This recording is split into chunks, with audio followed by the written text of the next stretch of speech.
Hello everyone, स्वागत है आपका फिजिक्स बाय विजय एकेडमी पर। जैसा कि आपको पता है कि हम पीडब्ल्यू मॉड्यूल के क्वेश्चन सॉल्व कर रहे हैं। हमने जो है एक्सरसाइज 2 मोशन इन प्लेन की या इसके जो है 25 क्वेश्चन सॉल्व कर लिए हैं अभी तक। और आज की इस वीडियो में 26, 27 एंड 28 ये तीन क्वेश्चन हम अच्छे से करेंगे। ये जो तीनों क्वेश्चन है प्रोजेक्टाइल मोशन के ऊपर बेस्ड हैं, इसीलिए इस वीडियो को पूरा देखना और कॉन्सेप्ट को अच्छे से समझना। तो चलिए ज्यादा देर ना करते हुए हम आगे बढ़ते हैं क्वेश्चन नंबर 26 के पास। 26 क्या बोलता है? A ball is hit by a batsman. एक बॉल जो है हिट करता है कौन? ए बैट्समैन जो हिट करता है at an angle of 37 degree as shown in figure. Figure के अंदर दिखाया हुआ है, बाकी आपको फिगर जो है थोड़ी ब्लर दिख रही होगी। मैं यहां पर बना देता हूं। यहां पर जो बैट्समैन है यहां से बॉल को हिट करता है इस तरह से। ये जो बॉल है इस तरह से जा रही है और यहां पर कुछ वेलोसिटी है, अभी लिखेंगे हम कितनी है देखेंगे। The man standing at P, the man standing at P, यहां पर पी पर, ये पी पॉइंट है, यहां पर एक आदमी खड़ा है। A man standing at point P should run at what minimum velocity. इस आदमी को किस वेलोसिटी से भागना पड़ेगा so that he catches the ball before it strikes the ground. ये आदमी जो है किस वेलोसिटी से भागेगा ताकि जो है ये आदमी जब इस बॉल को क्या कर ले, कैच कर ले, और ये बॉल ग्राउंड को हिट ना करे, ये कैच कर ले। Assume that the height of the man is negligible in comparison to the maximum height of the projectile. जो आदमी है उसकी हाइट को क्या कर दिया गया है? नेग्लेक्ट कर दिया गया है। ये माना गया है कि प्रोजेक्टाइल की हाइट ज्यादा है और आदमी की हाइट जो है नेग्लेक्ट कर दी गई है, बहुत कम है। तो अब हम इस क्वेश्चन को कैसे करेंगे ये समझना है। आपके माइंड में सबसे पहले तो ये आ जाना चाहिए कि फॉर एग्जांपल जैसे मान लो मैं एक एग्जांपल लेता हूं। मान लो एक बॉल ये है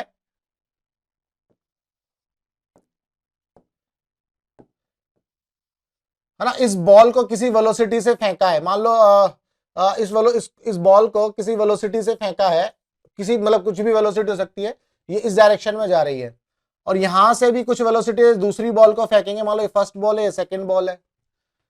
अगर इन दोनों को यहां पकड़ना है, अगर मान लो इस बॉल ने यहां से यहां तक ट्रेवल किया और इस बॉल ने यहां से यहां तक ट्रेवल किया, तो इसका मतलब आपको ये माइंड में तुरंत आ जाना चाहिए कि भाई इन दोनों केस में क्या सेम है? टाइम सेम है। इन दोनों केस में क्या सेम है? टाइम सेम है। भाई अगर ये बॉल यहां से यहां तक पहुंची और ये बॉल यहां से यहां तक पहुंची सेम इंस्टेंट पर, मान लो मैं बोलता हूं t इजिकल टू 5 सेकेंड पर दोनों यहां पहुंचे, इसका मतलब इन दोनों को यहां, इस बॉल को यहां से यहां तक आने में, यहां से यहां तक आने में टाइम कितना लगा? सेम टाइम लगा, है ना। तो बेसिकली यहां पर भी यही होगा। जब ये बॉल बैट से मारी जाएगी तो ये बॉल जाएगी इस तरह से, तो इसका जो टाइम ऑफ फ्लाइट है और आदमी जो इस पॉइंट से, यानी कि ये पी पॉइंट से बी पॉइंट तक पहुंचेगा, जब ये आदमी पी पॉइंट से बी पॉइंट तक पहुंचेगा, वो वाला टाइम, दोनों टाइम क्या होंगे? सेम होंगे, तभी आदमी इस बॉल को क्या कर पाएगा? कैच कर पाएगा। तो यहां पर हम सिंपल यही करेंगे कि हम जो है टाइम ऑफ फ्लाइट को फाइंड आउट करेंगे। तो इस बॉल का टाइम ऑफ फ्लाइट क्या होगा ये समझेंगे। तो टाइम ऑफ फ्लाइट का फॉर्मूला क्या होता है? T is equal to 2u sine theta upon में g, 2u sine theta upon में g. This is the time of flight. और यही टाइम ऑफ फ्लाइट किसके इक्वल होगा? ये जो आदमी भागेगा जिस वेलोसिटी से, और ये कितने डिस्टेंस ट्रेवल कर रहा है, यहां लिखा हुआ है शायद, आई थिंक 9 मीटर है, ये आई थिंक ये 9 मीटर है। तो यहां पर जो डिस्टेंस ट्रेवल की गई है वो 9 मीटर है। तो वेलोसिटी क्या होता है? डिस्टेंस अपॉन टाइम या displacement upon time? Displacement upon time. तो हमें टाइम निकालना है, तो टाइम कितना हो गया? Displacement upon velocity. तो ये डिस्प्लेसमेंट है 9 मीटर, ये 9 मीटर, और टाइम वेलोसिटी निकालनी है हमें, तो किस वेलोसिटी से भागेगा? इस वेलोसिटी से। तो ये वाला टाइम ऑफ फ्लाइट और ये टाइम दोनों क्या हो गए? सेम हो गए। जब ये दोनों टाइम सेम हो जाएंगे तब आप वेलोसिटी को निकाल सकते हो। तो यहां से वैल्यूज रख दो। 2 इंटू यू कितना है? 15 मीटर। यू कितना है? 15 मीटर पर सेकेंड। साइन थीटा यानी कि sine 37 degree, sine 37 degree upon में जी की वैल्यू 10 ले लो, दैट इज इक्वल टू ये 9/v। अब हम v निकालेंगे। तो यहां से आपको एक चीज ये पता होनी चाहिए, ट्राइंगल जो है ये वाला 37 का अगर मान लो 37 डिग्री है तो ये कितना होता है 53 डिग्री, तो ये कैसे बन जाएगा 5 हो जाएगा, 3 हो जाएगा, तो ये 4 हो जाएगा। ठीक है, तो 37 के सामने ये एंगल या ये ट्राइंगल याद रखना है, ये बहुत इंपॉर्टेंट है। तो यहां से परपेंडिकुलर हो गया, ये हाइपोटेनियस हो गया, है ना। तो भाई साइन 37 निकालना है तो परपेंडिकुलर और हाइपोटेनस, तो 3/5 हो गया। तो हम यहां पर लिख लेते हैं इसको 2 × 15 × 3/5, ये हो गया भाई आपका साइन 37 अपॉन में 10 that is equal to 9/v। 9/v तो 5 तिया 15, 3 तिया 9, ये पूरा का पूरा इससे उड़ गया। ठीक है भाई, और आपका यहां से ये v इधर आ जाएगा, 2 उधर जाएगा, तो अगर मैं v निकालूंगा तो 10 अपॉन में 2, तो 2 5 10, दैट मीन्स 5 मीटर पर सेकेंड की वेलोसिटी से इस आदमी को भागना पड़ेगा, तब ये इस बॉल को कैच कर पाएगा। तो यहां पर जो समझने वाली बात ये थी कि जो बॉल की का जो टाइम ऑफ फ्लाइट है, वो टाइम ऑफ फ्लाइट और इस आदमी का ट्रेवल P से B तक पहुंचना, ये दोनों सेम टाइम पर पहुंचना, मतलब सेम इंस्टेंट पर पहुंचेंगे तभी तो ये आदमी बॉल को कैच कर पाएगा। तो इसका मतलब P से B तक जाने का टाइम और बॉल का टाइम ऑफ फ्लाइट, ये दोनों क्या हो गए, सेम हो गए, और उसी से ही हमने इस सवाल को सॉल्व किया है। तो उम्मीद करता हूं आपको ये क्वेश्चन अच्छे से समझ में आया होगा, कॉन्सेप्ट जो है अच्छे से समझ में आया होगा। अगर कॉन्सेप्ट अच्छे से समझ में आ गया तो भैया वीडियो को लाइक कर दो और चैनल को सब्सक्राइब कर दो। क्वेश्चन नंबर 27 क्या कह रहा है, इसको ध्यान से समझेंगे। ये बोल रहा है suppose a player hits several baseball. एक प्लेयर जो है, बहुत सारी बॉल है, सेवरल हिट्स बेस बॉल्स है, उनको हिट कर रहा है। Which baseball will be in the air for the longest time. कौन सी बेस बॉल जो है लॉन्गेस्ट टाइम के लिए हवा में रहेगी, ये हमें बताना है। तो चलिए देखते हैं। The one with the farthest range, ये बोल रहा है कि भैया वो बॉल जो है हवा में रहेगी जिसकी रेंज ज्यादा है। अगर आप रेंज का फॉर्मूला देखेंगे तो ये क्या होता है, u cos theta, u cos theta into time of flight. तो सिंपल मैं यहां लिख देता हूं रेंज का formula u cos theta into t क्या होता है 2u sin थीटा अपॉन में g। भैया मुझे फॉर्मूले याद नहीं है तो मैं इस तरह से 1-2 सेकंड लगाता हूं, मैं इसको सॉल्व कर लेता हूं। तो ये कितना हो गया, u cos theta u sin theta 2u, तो ये हो गया आपका sin 2 theta sin 2 theta upon में g, u square sin 2 theta upon में g। उम्मीद करता हूं आपको समझ में आ गया होगा। ये u का u स्क्वायर हो गया, 2 sin theta cos theta sin 2 theta upon में g, u square sin 2 theta upon में g। तो हमें ये मिल गया भाई u square sin 2 theta upon में g, ये हमारा क्या आ गया, रेंज आ गई। अब ये बोल रहा है कि जो रेंज होगी फारदेस्ट रेंज का क्या टाइम ऑफ फ्लाइट यही रहेगा, मतलब उसका टाइम ऑफ फ्लाइट ज्यादा होगा, है ना। ये अगर इसका रेंज ज्यादा है, the one with the farthest range, farthest range के लिए थीटा कितना होना चाहिए, यानी कि आर मैक्सिमम आपका कितना होना चाहिए, आर मैक्सिमम आपका theta is equal to 45 degree पर मिलेगा, है ना। तो यहां तक की बात आपको क्लियर है, और वो कितना होगा u square by g. Clear है।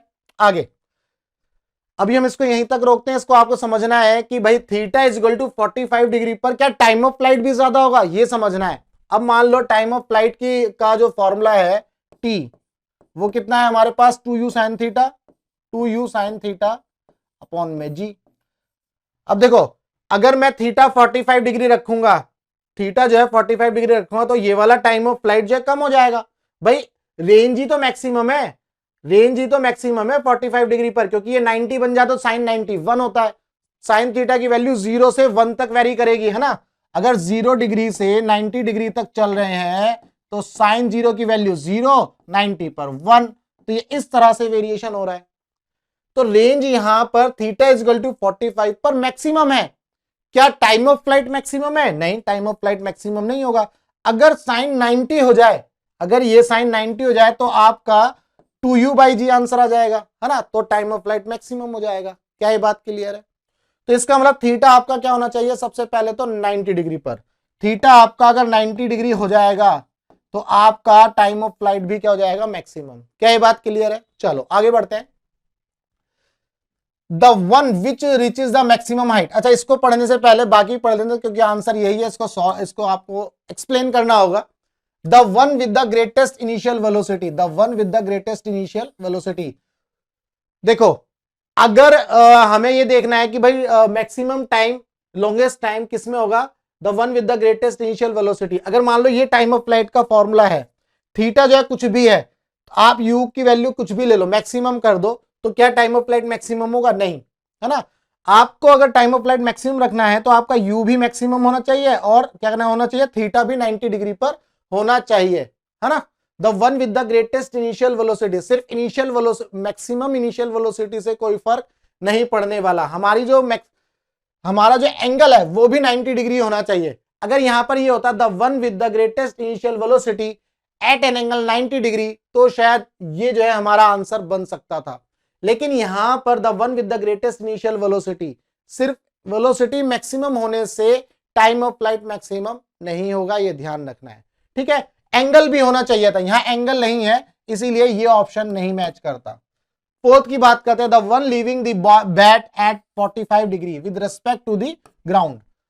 अब भैया ये तो वही बात हो गई, अभी तो पढ़ा है, ऊपर वाला ऑप्शन है, अगर बैट से जो बॉल है 45 डिग्री के एंगल पर जाएगी तो रेंज मैक्सिमम होगी, टाइम ऑफ फ्लाइट मैक्सिमम नहीं होगा, तो आपका फोर्थ ऑप्शन भी नहीं होगा। अब बात करते हैं सेकंड की, the one which reaches maximum height, the ball which reaches at maximum height. तो अब हाइट भी आ गया, तो भैया हाइट का भी फॉर्मूला हमें देखना होगा। हाइट का फॉर्मूला कैसे निकालेंगे, v square minus u square is equal to 2gh वाला फॉर्मूला लगाओ और यहां से इसको निकाल लो। तो भैया क्या आ जाएगा, ये माइनस ले लेना, अगर आप माइनस लोगे तो ये माइनस माइनस उड़ जाएंगे, है ना। तो अब डायरेक्ट लिखते हैं, तो ये कितना हो जाएगा, u square sine square theta upon में 2g is equal to h, ये फॉर्मूला आ जाता है हाइट का। तो यहां से हमें मैक्सिमम हाइट निकालनी है, तो h मैक्सिमम देखो कब होगा, h मैक्सिमम कब होगा भाई, h मैक्सिमम कब होगा, जब थीटा 90 होगा तब h मैक्सिमम हो जाएगा। तो यू स्क्वायर अपॉन में 2g, क्या ये बात क्लियर है, यू स्क्वायर अपॉन में 2g। तो जब साइन स्क्वायर थीटा मैक्सिमम होगा तब आपका आंसर आ जाएगा यू स्क्वायर अपॉन में 2g। तो यहां से हम u निकाल सकते हैं, यहां से हम u निकाल सकते हैं, u कितना आ जाएगा, 2gh मैक्सिमम का स्क्वायर रूट, क्या ये बात क्लियर है। अब ये जो u है ये उठा करके इस टाइम ऑफ फ्लाइट में रखो, ये जो u है ये उठा करके इस टाइम ऑफ फ्लाइट में रखो और थीटा 90 रखो, तो t इज इक्वल टू कितना आ जाएगा, 2, u की जगह ये वाली वैल्यू आ जाएगी रूट 2gh मैक्स अपॉन में g, और थीटा तो आपका यहाँ 90 डिग्री चलेगा, यानी कि साइन 90 डिग्री हो जाएगा, और ये वैल्यू तो क्या हो जाएगी आपकी 1। तो ये जो है आपका मैक्सिमम टाइम ऑफ फ्लाइट होगा, क्या ये बात क्लियर है। तो यानी कि जब मैक्सिमम हाइट होगी, जब मैक्सिमम हाइट होगी तो एंगल क्या हो गया, ऑटोमेटिकली आपका 90 डिग्री हो गया। भाई ये बोला the one which reaches the maximum height, तो मैक्सिमम हाइट कब होगी, जब एंगल 90 डिग्री हो गया, है ना। जब एंगल 90 डिग्री होगा तब आपकी हाइट मैक्सिमम हो गई, और जब आपकी हाइट मैक्सिमम हो गई तो आपने यू निकाल लिया, तो उस केस में आपका यू भी मैक्सिमम हो गया। भाई ये देखो 2 कांस्टेंट है, g कांस्टेंट है, h मैक्सिमम है, तो आपका u भी क्या हो गया, ये मैक्सिमम हो गया, क्या ये बात क्लियर है। तो यहां देखो दोनों कंडीशन मैच हो रही है, आपका u भी मैक्सिमम है और आपका एंगल यानी कि थीटा भी मैक्सिमम है। लेकिन ये चीज आपको थर्ड वाले ऑप्शन में नहीं मिल रही थी, the one with the greatest initial velocity. ऐसी चीज जो ग्रेटेस्ट इनिशियल वेलोसिटी देगी, ये जरूरी नहीं है कि उसका एंगल 90 डिग्री हो, क्या ये बात क्लियर है। तो अब अगर आपको ये चीज समझ में आई है, इसका कॉन्सेप्ट समझ में आया कि बस यही था कि कोई भी ऑब्जेक्ट जिसको हम फेंकेंगे अगर वो लॉन्गेस्ट टाइम के लिए हवा में रहेगी तो दोनों कंडीशन मीट होनी चाहिए, उसका जो एंगल है वो 90 डिग्री होना चाहिए, जो वेलोसिटी है वो मैक्सिमम होनी चाहिए। तो यहां से आप देख सकते हो ये वेलोसिटी भी मैक्सिमम आ रही है, इस मैक्सिमम वेलोसिटी को जब हम टाइम ऑफ फ्लाइट में रखेंगे तो हमारा time of flight automatically maximum आ जाएगा। टाइम ऑफ फ्लाइट मैक्सिमम आएगा तो वो ज्यादा देर तक हवा में रहेगी, एंगल 90 डिग्री होना चाहिए, ये बात आपको समझनी है। तो ये था हमारा क्वेश्चन नंबर 27। क्या ये बात क्लियर है। अगर क्वेश्चन नंबर 27 क्लियर हो गया तो भैया वीडियो को लाइक कर दो और चैनल को सब्सक्राइब कर दो फटाफट। आगे बढ़ते हैं क्वेश्चन नंबर 28 की तरफ। अब क्वेश्चन नंबर 28 क्या कह रहा है, इसको ध्यान से समझना है। क्वेश्चन नंबर 28 बोल रहा है, a particle is projected from the ground with velocity u at an angle theta. एक पार्टिकल है जिसको प्रोजेक्ट किया जाता है with velocity u at an angle theta from the ground with the horizontal range maximum height and time of flight r, h and t respectively they are given by। तो भैया ये जो है r दिया है, h दिया है, t दिया है। अब आप ध्यान से देखो, ए particle is projected from the ground with velocity u, इसका मतलब आपका जो u है वो फिक्स है, ये ध्यान रखना है, u आपका फिक्स है, चेंज नहीं हो रहा। At an angle theta, at an angle theta, किसी एंगल थीटा पर फेंका गया है। The horizontal range, maximum height and time of flight, ये सब दिए हुए हैं। Now keeping u as fix, देखो क्वेश्चन में बोल भी रहा है now keeping u as fix, आपको यू क्या करना है भैया, फिक्स कर देना है। Theta varies from 30 degree to 60 degree, तो थीटा का जो वेरिएशन है वो 30 डिग्री से 60 डिग्री की तरफ हो रहा है। अब आपको पता है कि अगर मैं साइन थीटा की बात करूंगा तो साइन थीटा का वेरिएशन कैसे होता है, 0 डिग्री से 90 डिग्री के बीच में इसकी वैल्यू इंक्रीज होती है 0 से 1 तक चलती है। क्या ये बात क्लियर है? बट बीच में एक अंकल भी आते हैं, अंकल कौन से हैं, 45 डिग्री वाले, बीच में एक अंकल भी आते हैं 45 डिग्री वाले, 45 डिग्री वाले अंकल आते हैं, तो उनकी वजह से ऐसा दिखता है, उनकी वजह से ऐसा दिखता है कि भैया ये 0 डिग्री है और यहां पर ये 1 है। साइन 45 की वैल्यू आई थिंक 1/√2 होती है, 1/2, साइन 45 की वैल्यू आई थिंक 1/2 होगी, तो साइन 0 साइन 30 1/2 1/√2 है ना, जो भी वैल्यू है। तो इसका मतलब यह है कि 0 से 1 के आगे वैल्यू बढ़ेगी, है ना। तो जब 0 से 1 तक की वैल्यू बढ़ेगी तो यहां बीच में 45 डिग्री भी आ रहा है। अब यहां ऑप्शंस ध्यान से पढ़ोगे तो आपको समझ में आने लगेगा क्या, R first increase then decrease. R की वैल्यू देखो क्या होती है भाई, रेंज आपकी क्या होती है, 45 डिग्री पर मैक्सिमम होती है रेंज, भाई 45 डिग्री पर आपकी जो रेंज होती है वो मैक्सिमम होती है, आपने पढ़ा है भाई। यहां पर आप साइन 45 रखोगे तो u साइन 90 हो जाएगा, ये मैक्सिमम हो जाएगी। तो इसका मतलब 45 से पहले कम होगी, 45 के बाद कम होगी, 45 के बाद भी कम होगी। तो यानी कि r जो है पहले इंक्रीज करता है। अगर थीटा 30 से 45 तक गए, अगर हम 30 से 45 तक गए तो पहले इंक्रीज होगी देन डिक्रीज होगी। क्या ये बात क्लियर है? तो r तो ठीक आ रहा है, h विल इंक्रीज, h जो है इंक्रीज होगा भैया साइन स्क्वायर थीटा, तो थीटा का वेरिएशन 30 से 60 डिग्री पर जा रहा है तो h जो है इंक्रीज हो जाएगा। सही बात है भैया, क्योंकि 30 से 60 डिग्री के बीच में साइन थीटा की वैल्यू इंक्रीज होती है, तो h इंक्रीज होगा। t 2u साइन थीटा अपन में जी, तो क्या यहां पर भी ये साइन थीटा इंक्रीज होगा? Of course sine theta increase होगा तो टाइम ऑफ फ्लाइट भी इंक्रीज होगा, पर यहां पर बोला है h will increase and t will decrease, तो फर्स्ट ऑप्शन नहीं होगा।